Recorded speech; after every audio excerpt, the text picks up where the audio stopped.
After the resurrection, the apostles proclaimed the gospel throughout the ancient world, and they did this in a series of speeches, each of which delivers exactly the same message. This message differs quite a bit from what is often taught today, and we're going to look at the message that the apostles gave as the original gospel in this study.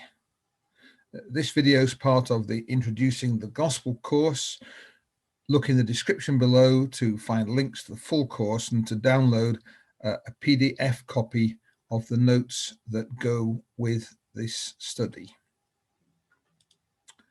So Jesus was raised from the dead in Jerusalem, and there the gospel was first proclaimed. And soon the apostles traveled throughout the world and they founded churches wherever they went. And when they got to a new town, they explained the gospel. And they did this in speeches. And those speeches, or some of them at least, have been summarized for us in the Acts of the Apostles. So there we are. There's some of the speeches. Starts off in Jerusalem with Acts chapter 2. It goes on. And in Acts chapter 17, we have Paul giving a speech in Athens. And the message remains remarkably similar all the way through. So here's a scheme of the kind of thing that the apostles were saying. The speeches break into three portions. So the first portion is this one over here, and that varies from one speech to another. The apostles would speak to a crowd of people, and the crowd of people would have gathered for some reason, and the apostles explained to them what that reason is. So on Pentecost, Acts chapter 2, there's been a miracle. They're speaking in foreign languages, and Peter, who is the apostle speaking here, talks to the people and explains this speaking in foreign languages.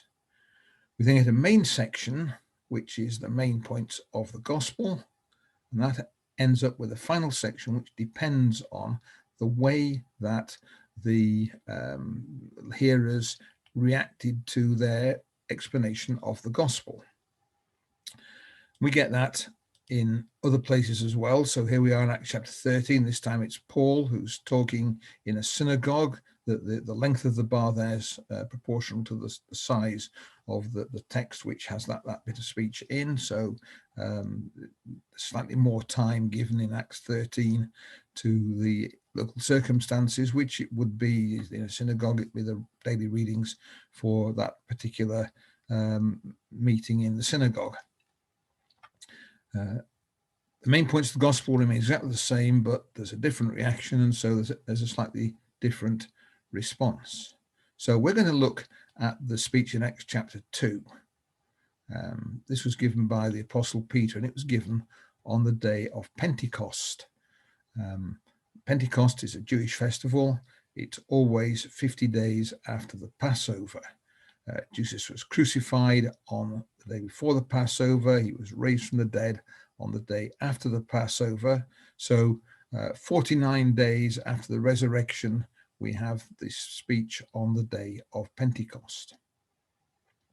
Jesus had remained with the disciples for 40 days, according to the Gospel of Luke. He was with them 40 days, teaching them how to proclaim the gospel and what gospel to proclaim. So they've been listening to Jesus, and he's raised from the dead, and then 49 days later you get the speech, and 40 days after the resurrection you get him going to heaven. So he'd been talking to the disciples on the day of his ascension, so it's only 9 days between Jesus' ascension to heaven, the last time they talked to him, and this speech at Pentecost.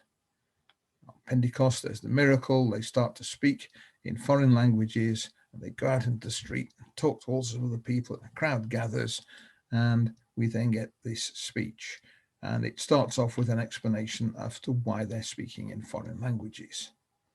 But then we get a new start, and we get the basic gospel of the apostles, which is being proclaimed. And there's the passage. What's happening here is that Peter is telling the crowd about Jesus. Jesus we're talking about, says Peter, was a man who was attested by God. And he then says, this Jesus was delivered up according to the plan and purpose of God, but he was delivered up. You killed him and did it by crucifying him, and you did it, he says, at the hands of lawless men. Well, people would tend to know about what had been happening. Jerusalem wasn't that big a town. The word of what had been happening would get around.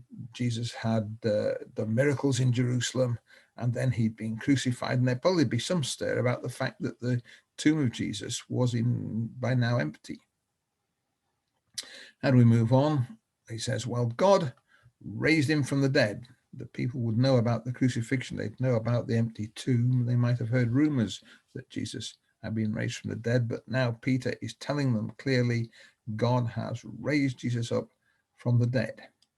Now, the next section then is a series of Old Testament passages which are showing that Jesus' life and his death and his resurrection are compatible with the Old Testament. And there's a reason for that, because in the end, Peter is going to show that Jesus is a figure who fits in with someone predicted in the Old Testament, the Messiah.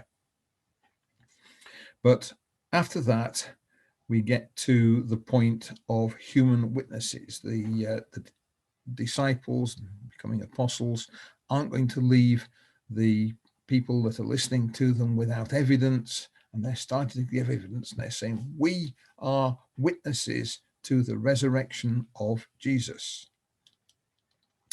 Well, who are the witnesses? Well, there's a handy witness list in 1 Corinthians chapter 15. Paul gives a list of what he had told the Corinthians. He must have received that list himself somewhat earlier. 1 Corinthians was written in 55 AD. So if Jesus was raised in 30 AD, then it's 25 years later. But Paul had been listing these witnesses for a while when he wrote 1 Corinthians chapter 15. And the list, if you look it up sometime, contains Peter, Cephas, they call him in, or Paul calls him in 1 Corinthians 15. Peter, of course, was one of Jesus's closest disciples. He was someone who was with Jesus for a considerable length of time. And he wouldn't be fooled. If he met Jesus alive after the resurrection, he would know this was Jesus. He wouldn't be fooled by somebody else. We've got the 12. These are the main disciples of Jesus. They form a sort of committee or a team of 12 disciples. They're known as the 12, even if they aren't all there. So even if some of the 12 are there, they're still known as the 12. It's the main committee of 12 disciples. There's an appearance to more than 500 people at once. That happens in Galilee. And there Jesus is seen by a huge number of people. Some of those wouldn't know him very well. Some of them would be close disciples. There's James. James is the brother of Jesus, again, someone very close to him.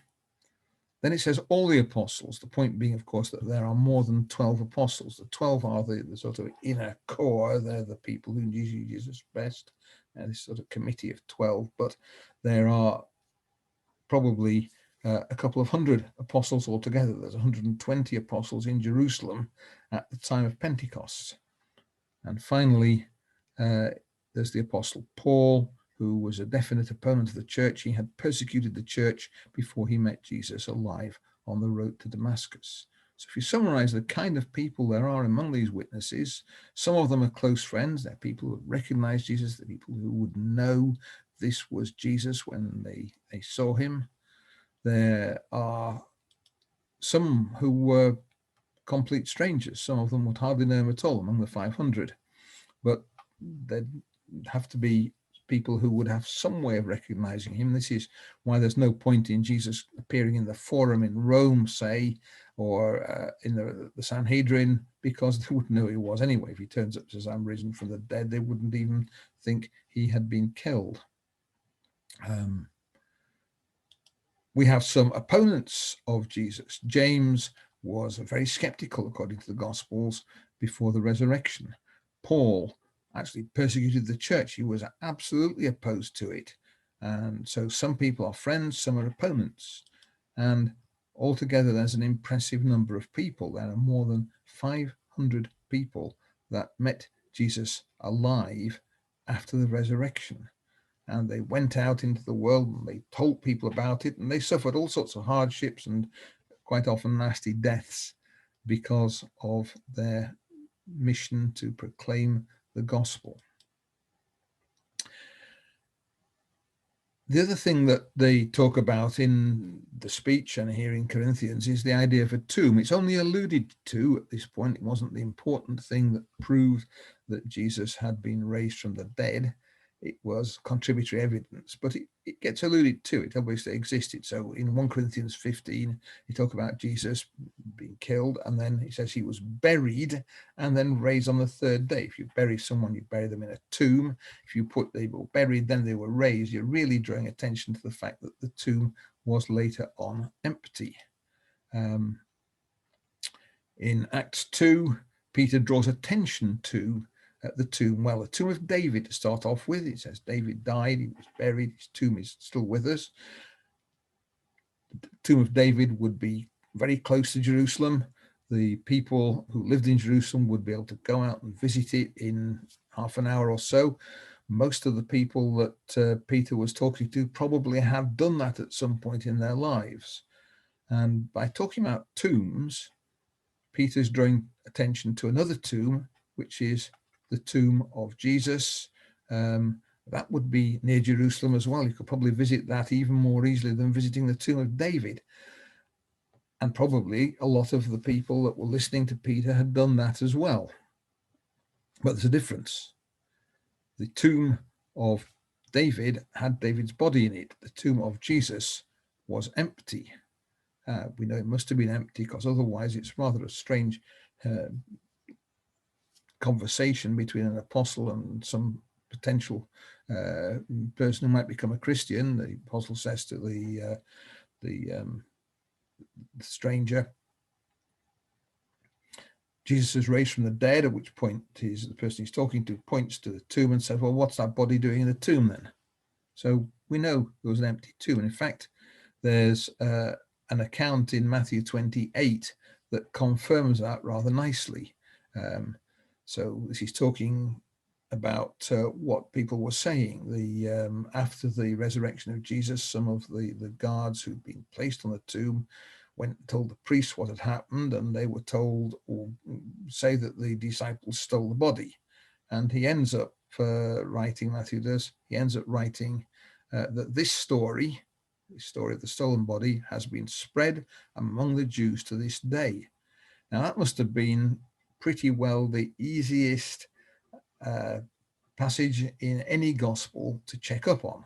So if you're one of the first readers of Matthew and you read that, you wanted to find out whether it was true, all you had to do was to go and find a knowledgeable Jew, and you had to ask him, and he says, oh, the body of Jesus was stolen by the disciples, and you'd know that that was true. If he said something else, you'd know it was false. So the fact that the gospel has survived with that in shows that around among the Jews, there was a story that the body of Jesus had been stolen. Now, it's not a very good explanation. It doesn't explain 500 people who met Jesus alive after the resurrection. No number of empty tombs or stolen bodies would produce 500 people who met Jesus alive. So when those people were prepared to put their lives on the line because they were convinced that Jesus really was alive.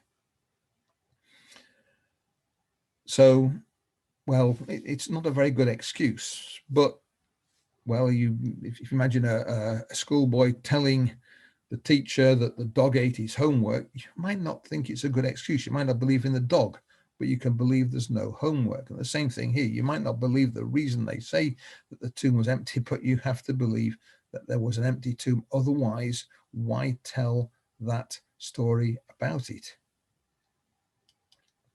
So let's think about evidence. There are two kinds of evidence there for the resurrection, or for anything, in fact. If it was a burglary, you can have physical evidence, footprints, fingerprints, nowadays DNA evidence. and you get human evidence. So if it was a burglary, you'd have someone who saw the thief climbing out through the window carrying your computer or whatever it happened to be that's stolen.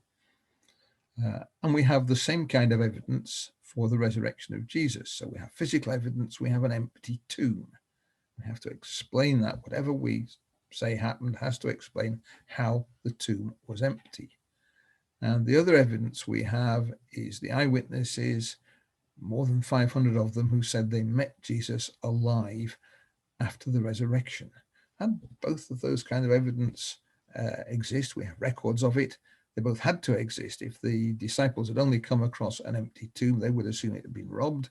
If they only had the eyewitness appearances of Jesus, but the tomb still had the body in it, they would have presumed it was a vision. So the fact that both existed is why Christianity started. That's the evidence for the resurrection of Jesus. So there's only one thing we can conclude, and that is that Jesus Christ was raised from the dead. What does it mean? Well, Peter doesn't finish his speech with the resurrection of Jesus. He finishes his speech with an explanation as to why that is important. And the first thing is that he says, God has made Jesus both Lord and Christ. So he's picking up a word there, this word Christ, from the Old Testament. We would tend to think about the word Messiah, Messiah, and it's an Old Testament idea. It's something that is picked up from the Old Testament. It's why that speech has so many Old Testament references in it. But look what the New Testament picks up as the consequences of the resurrection. So the first one is, it tells us that Jesus is the Son of God. Now we go in Romans, it says Jesus was declared to be the Son of God in power according to the Spirit of holiness by his resurrection from the dead. Jesus said he was the Son of God. God raised him from the dead. God endorsed what Jesus had said about himself. So Jesus really is the Son of God, and the resurrection shows that to be true. There's another one, this one that we read in the end of Acts chapter 2, where Jesus is declared to be the Christ. The Christ, this word means the Messiah. It's an Old Testament concept. Let's look at a passage there from Psalm 2, which talks about it. And it's talking about the predicted king who's going to come at the end of days, the end of human history, and he's going to take over the rule of the world. And the kings of the world don't like the idea, and so they're trying to find a way around it. They're trying to plot together against God and against the person that God has anointed, the Messiah. What does God say about it? Well, God is amused more than anything, but he speaks to them and says he set his king on Zion. Zion is a hill in Jerusalem, and he's making Jerusalem the capital city of the world, and he is putting his anointed king in Jerusalem to rule the world. And he says of this Messiah, "You are my son." So this Messiah is the Son of God. And by raising Jesus from the dead, God has shown that Jesus is his son, and he's shown him that this is the Messiah, the person who's going to come and rule the world. Another one from Acts chapter 17 talks about Jesus as the coming judge of the world. He's going to have the world judged by a man who's appointed, and he's shown everyone that this is the man by raising him up from the dead.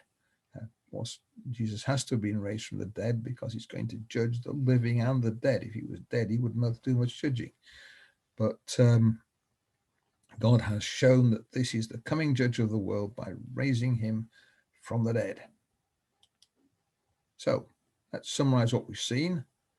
The basic message of the apostles, the message of the gospel that they proclaimed everywhere, had these points. First of all, the basic truth of Christianity: Jesus died and he rose again from the dead. And that is the basic truth on which Christianity is founded. We have a resurrection that shows that Jesus is approved by God. It shows that what Jesus said is true, that what Jesus did was something that came from God. And finally, we have this idea that Jesus is the Messiah, the person anointed by God, and is going to return to earth at the last day to rule God's kingdom. Well, thanks for listening. Click on the like button if you can. Tell other people about the course. And if you're not enrolled, go to the website, look at the link below, enroll on the course, and we'll see how we get on with it.